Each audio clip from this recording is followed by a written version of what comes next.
Mesmo com geração própria, o consumidor continua pagando uma tarifa mínima, o custo de disponibilidade, além de encargos locais como a iluminação pública.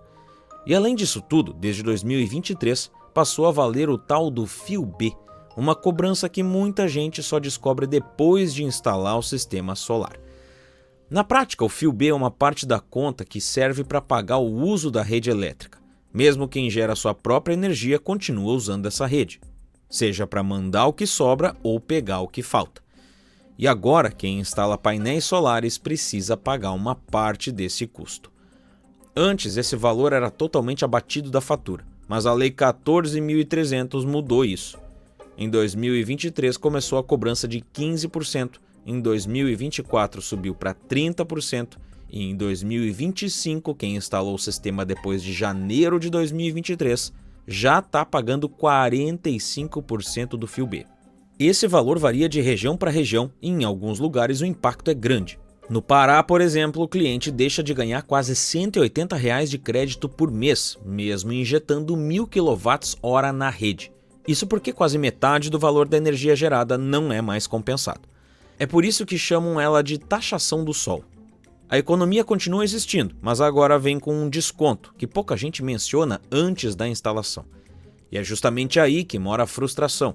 O que tanta gente descobriu tarde demais é que instalar um sistema solar exige muito mais do que só colocar placas no telhado. Mas o que exatamente dá errado? Por que tanta gente se arrepende logo no começo? Tempo e esquecem de controlar os gastos. Isso faz com que o sistema que foi projetado para um determinado padrão de consumo se torne insuficiente e a conta volta a subir. O chamado efeito rebote. Outro problema é a manutenção negligenciada. A sujeira acumulada nos painéis, como poeira, fezes de pássaros e fuligem da poluição, reduz a eficiência do painel em 25% e 30%. E essa limpeza, que deveria ser periódica, costuma ser ignorada. Além disso, conexões frouxas, inversores com falhas e peças desgastadas também comprometem a geração e exigem inspeções técnicas que muitos consumidores nem sabem que são necessárias. A leitura da geração pela concessionária também é uma dor de cabeça. Quando o leiturista erra na medição do consumo ou da energia injetada na rede, o sistema não computa corretamente os créditos. E até o consumidor descobrir o erro e corrigir, já passou por um bom estresse e talvez por prejuízo. Outro fator pouco discutido é o tempo de retorno do investimento, que depende da tarifa local e da evolução dos preços da energia. Em regiões com tarifas mais baixas, onde os aumentos são mais contidos, o retorno pode ser muito mais longo do que o prometido em propagandas comerciais. Também há casos em que a instalação é mal feita, com painéis mal posicionados, sombreados ou em ângulos inadequados. Nessas situações, a geração nunca atinge o desempenho esperado e o problema pode nem ser identificado de imediato, principalmente por quem não acompanha os dados técnicos do sistema em tempo real. E se tudo isso já fosse pouco, ainda há uma camada de desinformação. Muitos consumidores embarcam na energia solar acreditando que nunca mais pagarão uma fatura. E mesmo que essa percepção não venha das empresas, ela é reforçada por um marketing simplificado e pouco transparente, que não explica detalhadamente as limitações e responsabilidades dos usuários. No fim das contas, a energia solar ainda é uma excelente solução, mas está longe de ser automática ou simples como muita gente imagina. O sistema exige planejamento, manutenção e acompanhamento. E quando esses pontos são ignorados, a decepção vem rápido. Esses são os problemas de infraestrutura enfrentados por quem opta pelo sistema. E como aqui é Brasil, tem mais alguém que adora criar mais problemas e taxas para coisas que parecem funcionar bem. Então, o que está por trás da taxação do sol? E por que as distribuidoras e o governo parecem tão interessadas em travar o avanço da energia solar no país? Brasil. Outro episódio recente aumentou ainda mais a tensão. Durante a votação do projeto Combustível do Futuro, o Senado aprovou uma emenda que amplia os prazos de isenção tarifária para quem instala energia solar. O governo foi contra, tentou barrar a mudança na Câmara e acabou revelando uma divisão dentro do próprio executivo sobre como lidar com a geração limpa. No meio desse embate, o consumidor fica no centro da disputa. De um lado, a chance de economizar, produzir sua própria energia e contribuir com o meio ambiente. Do outro, regras que mudam a todo momento, incerteza sobre o futuro e, claro, o governo querendo a fatia dele. O que está em jogo não é só uma fatura mais barata, é o direito de escolher como produzir e consumir energia, e quem pode se beneficiar disso. Então, a energia solar não vai acabar, mas ela caminha para um ponto onde não vai mais valer a pena. É só olhar o cenário atual para entender que a ameaça é real e que a promessa do início está bem diferente agora. E não tem nenhuma novidade aí. No Brasil, quando o governo vê que alguma coisa está dando certo e que ele não está tirando dele, ele vai lá e taxa. O caso da energia solar aconteceu justamente no momento em que a energia solar se tornava mais popular, acessível e descentralizada. No fundo, o que está em jogo vai muito além da economia na conta de luz. O que a energia solar representa é uma mudança de lógica. É o consumidor virando produtor, é o poder de escolha saindo das mãos das grandes distribuidoras e indo para quem instala um painel no telhado. É como aconteceu com os táxis e os aplicativos. Quando a tecnologia avança e dá autonomia para as pessoas, quem dominava o mercado antes costuma reagir. E no setor elétrico, essa reação veio na forma de regulação, limitação e novas taxas, como o Fio B e a tentativa de impor um teto de mercado para a geração distribuída. Mas a boa notícia é que esse jogo ainda está em andamento. Projetos podem ser alterados, leis podem ser revistas, e decisões políticas mudam quando a pressão da sociedade aumenta. Por isso, entender o que está acontecendo é o primeiro passo. O segundo é participar desse debate. Porque a energia do futuro não pode ser decidida só nas mãos de quem lucra com o modelo do passado. E você concorda comigo?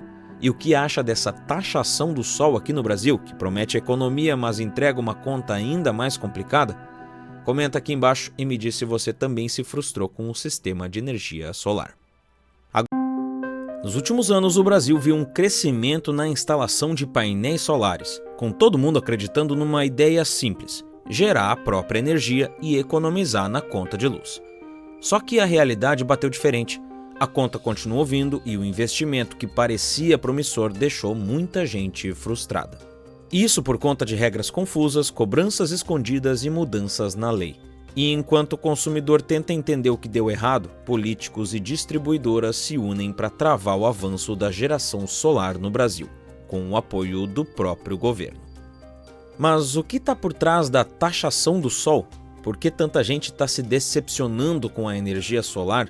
E será que essa fonte limpa e descentralizada está realmente ameaçada?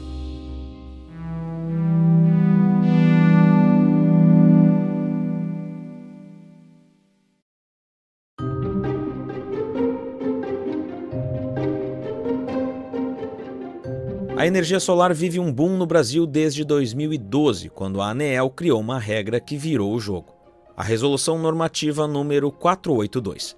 Ela permitiu que consumidores comuns passassem a gerar a própria energia e injetassem o excedente na rede elétrica. Em troca, ganhavam créditos na conta de luz, um sistema conhecido como net metering, que ajudou a popularizar o uso dos painéis solares em casa, comércios e pequenas empresas.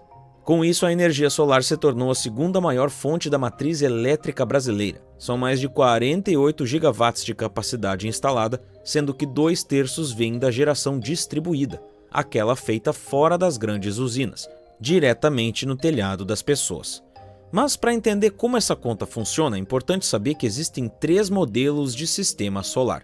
Os on-grid, que são conectados à rede elétrica e funcionam com base em créditos, os off-grid, que funcionam de forma independente com baterias, e os híbridos, que combinam os dois. A maioria dos brasileiros opta pelo modelo on-grid, por ser mais barato e acessível. Só que o sistema on-grid tem uma limitação importante: ele depende da rede. Quando falta a luz da concessionária, os painéis param de funcionar automaticamente por segurança. Esse detalhe, que muita gente só descobre depois da instalação, é uma das primeiras frustrações enfrentadas por quem acreditava estar livre da distribuidora. Outro ponto que gera confusão é a ideia de que a conta de energia vai zerar.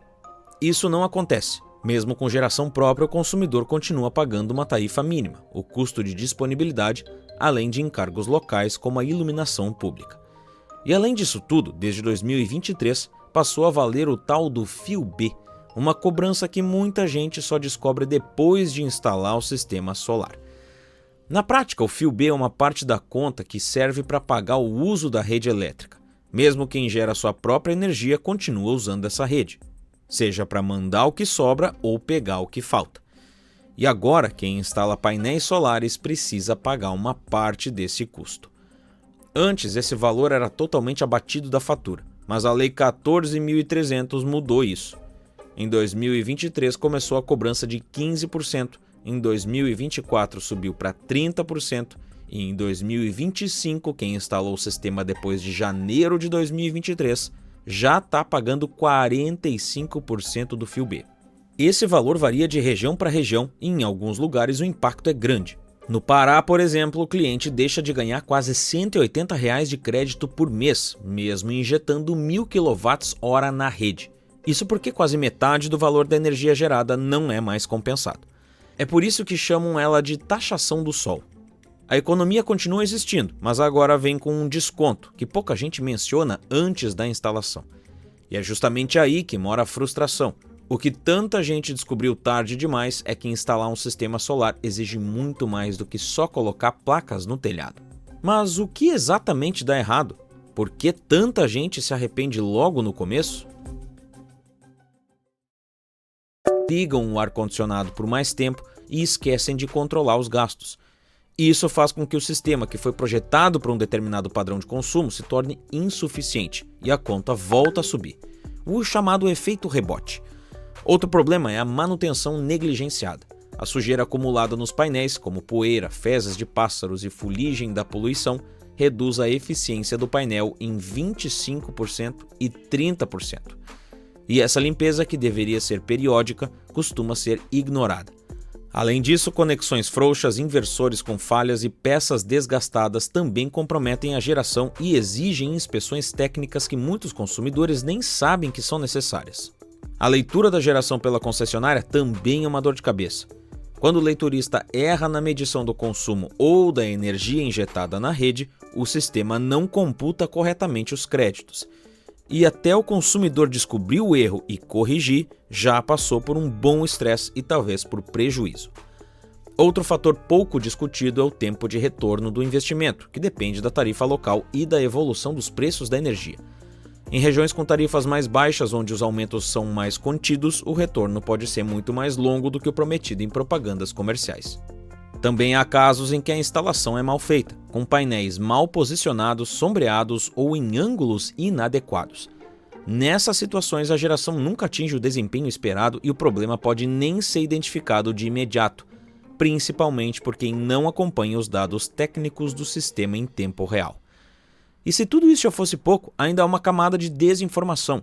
Muitos consumidores embarcam na energia solar acreditando que nunca mais pagarão uma fatura.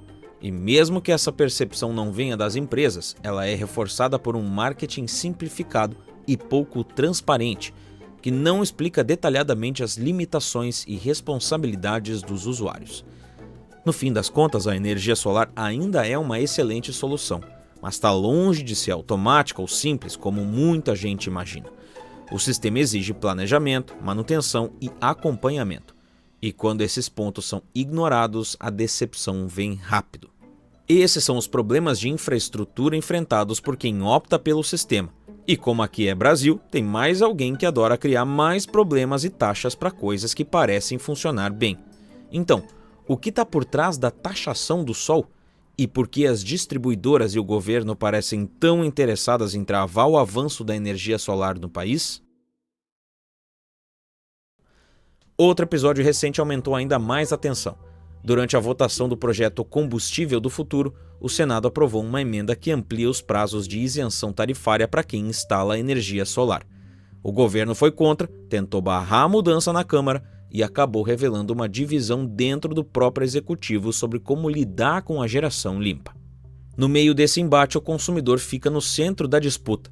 De um lado, a chance de economizar, produzir sua própria energia e contribuir com o meio ambiente. Do outro, regras que mudam a todo momento, incerteza sobre o futuro e, claro, o governo querendo a fatia dele. O que está em jogo não é só uma fatura mais barata, é o direito de escolher como produzir e consumir energia, e quem pode se beneficiar disso. Então, a energia solar não vai acabar, mas ela caminha para um ponto onde não vai mais valer a pena. É só olhar o cenário atual para entender que a ameaça é real e que a promessa do início está bem diferente agora. E não tem nenhuma novidade aí. No Brasil, quando o governo vê que alguma coisa está dando certo e que ele não está tirando dele, ele vai lá e taxa. O caso da energia solar aconteceu justamente no momento em que a energia solar se tornava mais popular, acessível e descentralizada.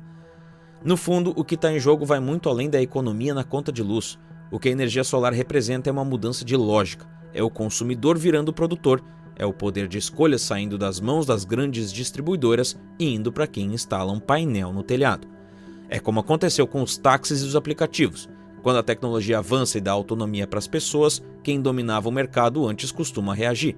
E no setor elétrico, essa reação veio na forma de regulação, limitação e novas taxas, como o Fio B e a tentativa de impor um teto de mercado para a geração distribuída. Mas a boa notícia é que esse jogo ainda está em andamento. Projetos podem ser alterados, leis podem ser revistas, e decisões políticas mudam quando a pressão da sociedade aumenta. Por isso, entender o que está acontecendo é o primeiro passo. O segundo é participar desse debate. Porque a energia do futuro não pode ser decidida só nas mãos de quem lucra com o modelo do passado. E você concorda comigo? E o que acha dessa taxação do sol aqui no Brasil, que promete economia, mas entrega uma conta ainda mais complicada? Comenta aqui embaixo e me diz se você também se frustrou com o sistema de energia solar. Nos últimos anos, o Brasil viu um crescimento na instalação de painéis solares, com todo mundo acreditando numa ideia simples: gerar a própria energia e economizar na conta de luz. Só que a realidade bateu diferente. A conta continuou vindo e o investimento que parecia promissor deixou muita gente frustrada. Isso por conta de regras confusas, cobranças escondidas e mudanças na lei. E enquanto o consumidor tenta entender o que deu errado, políticos e distribuidoras se unem para travar o avanço da geração solar no Brasil, com o apoio do próprio governo. Mas o que está por trás da taxação do sol? Por que tanta gente está se decepcionando com a energia solar? E será que essa fonte limpa e descentralizada está realmente ameaçada?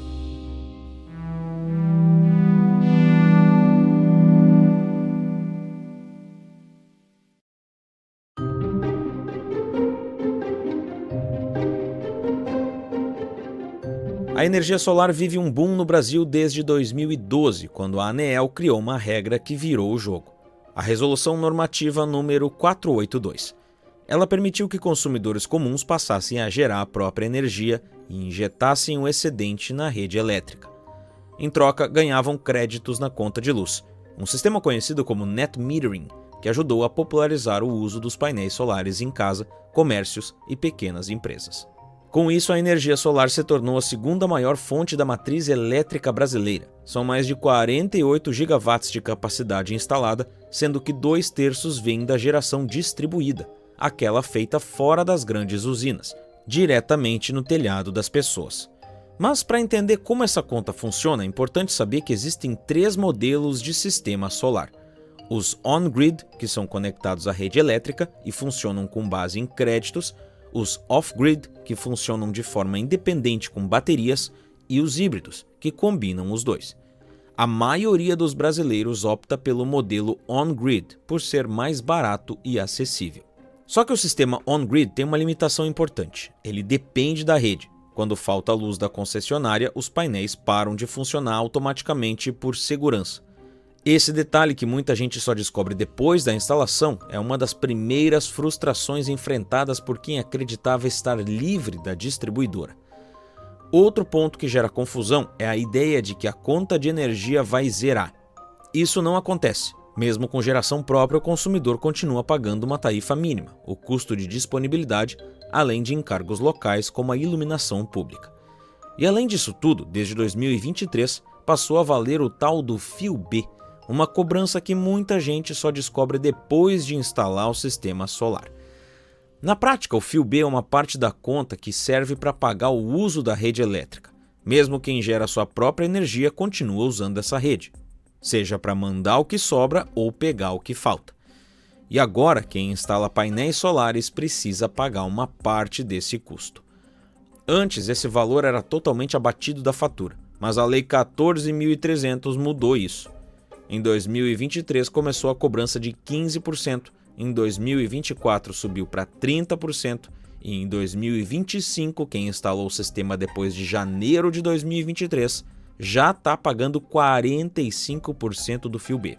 Esse valor varia de região para região e em alguns lugares o impacto é grande. No Pará, por exemplo, o cliente deixa de ganhar quase R$ 180 de crédito por mês, mesmo injetando 1.000 kWh na rede. Isso porque quase metade do valor da energia gerada não é mais compensado. É por isso que chamam ela de taxação do sol. A economia continua existindo, mas agora vem com um desconto, que pouca gente menciona antes da instalação. E é justamente aí que mora a frustração. O que tanta gente descobriu tarde demais é que instalar um sistema solar exige muito mais do que só colocar placas no telhado. Mas o que exatamente dá errado? Por que tanta gente se arrepende logo no começo? Que o sistema que foi projetado para um determinado padrão de consumo se torne insuficiente e a conta volta a subir. O chamado efeito rebote. Outro problema é a manutenção negligenciada. A sujeira acumulada nos painéis, como poeira, fezes de pássaros e fuligem da poluição, reduz a eficiência do painel em 25% e 30%. E essa limpeza, que deveria ser periódica, costuma ser ignorada. Além disso, conexões frouxas, inversores com falhas e peças desgastadas também comprometem a geração e exigem inspeções técnicas que muitos consumidores nem sabem que são necessárias. A leitura da geração pela concessionária também é uma dor de cabeça. Quando o leiturista erra na medição do consumo ou da energia injetada na rede, o sistema não computa corretamente os créditos. E até o consumidor descobrir o erro e corrigir, já passou por um bom estresse e talvez por prejuízo. Outro fator pouco discutido é o tempo de retorno do investimento, que depende da tarifa local e da evolução dos preços da energia. Em regiões com tarifas mais baixas, onde os aumentos são mais contidos, o retorno pode ser muito mais longo do que o prometido em propagandas comerciais. Também há casos em que a instalação é mal feita, com painéis mal posicionados, sombreados ou em ângulos inadequados. Nessas situações, a geração nunca atinge o desempenho esperado e o problema pode nem ser identificado de imediato, principalmente por quem não acompanha os dados técnicos do sistema em tempo real. E se tudo isso já fosse pouco, ainda há uma camada de desinformação. Muitos consumidores embarcam na energia solar acreditando que nunca mais pagarão uma fatura. E mesmo que essa percepção não venha das empresas, ela é reforçada por um marketing simplificado e pouco transparente, que não explica detalhadamente as limitações e responsabilidades dos usuários. No fim das contas, a energia solar ainda é uma excelente solução, mas está longe de ser automática ou simples como muita gente imagina. O sistema exige planejamento, manutenção e acompanhamento. E quando esses pontos são ignorados, a decepção vem rápido. Esses são os problemas de infraestrutura enfrentados por quem opta pelo sistema. E como aqui é Brasil, tem mais alguém que adora criar mais problemas e taxas para coisas que parecem funcionar bem. Então, o que está por trás da taxação do sol? E por que as distribuidoras e o governo parecem tão interessadas em travar o avanço da energia solar no país? Outro episódio recente aumentou ainda mais a tensão. Durante a votação do projeto Combustível do Futuro, o Senado aprovou uma emenda que amplia os prazos de isenção tarifária para quem instala energia solar. O governo foi contra, tentou barrar a mudança na Câmara e acabou revelando uma divisão dentro do próprio executivo sobre como lidar com a geração limpa. No meio desse embate, o consumidor fica no centro da disputa. De um lado, a chance de economizar, produzir sua própria energia e contribuir com o meio ambiente. Do outro, regras que mudam a todo momento, incerteza sobre o futuro e, claro, o governo querendo a fatia dele. O que está em jogo não é só uma fatura mais barata, é o direito de escolher como produzir e consumir energia, e quem pode se beneficiar disso. Então, a energia solar não vai acabar, mas ela caminha para um ponto onde não vai mais valer a pena.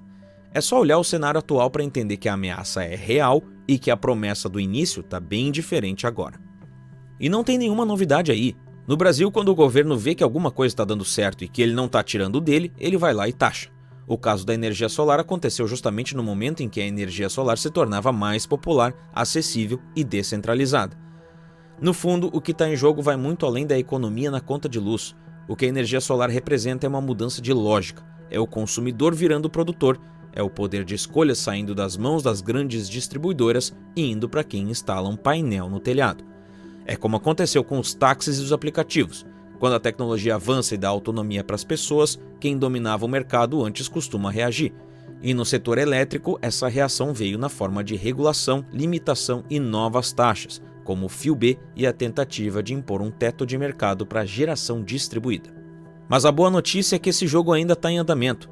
Projetos podem ser alterados, leis podem ser revistas, e decisões políticas mudam quando a pressão da sociedade aumenta. Por isso, entender o que está acontecendo é o primeiro passo. O segundo é participar desse debate. Porque a energia do futuro não pode ser decidida só nas mãos de quem lucra com o modelo do passado. E você concorda comigo? E o que acha dessa taxação do sol aqui no Brasil, que promete economia, mas entrega uma conta ainda mais complicada? Comenta aqui embaixo e me diz se você também se frustrou com o sistema de energia solar. Nos últimos anos, o Brasil viu um crescimento na instalação de painéis solares, com todo mundo acreditando numa ideia simples: gerar a própria energia e economizar na conta de luz. Só que a realidade bateu diferente. A conta continuou vindo e o investimento que parecia promissor deixou muita gente frustrada. Isso por conta de regras confusas, cobranças escondidas e mudanças na lei. E enquanto o consumidor tenta entender o que deu errado, políticos e distribuidoras se unem para travar o avanço da geração solar no Brasil, com o apoio do próprio governo. Mas o que está por trás da taxação do sol? Por que tanta gente está se decepcionando com a energia solar? E será que essa fonte limpa e descentralizada está realmente ameaçada?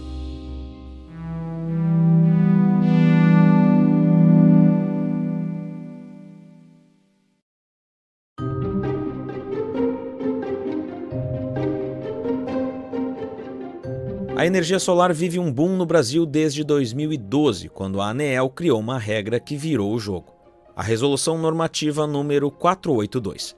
Ela permitiu que consumidores comuns passassem a gerar a própria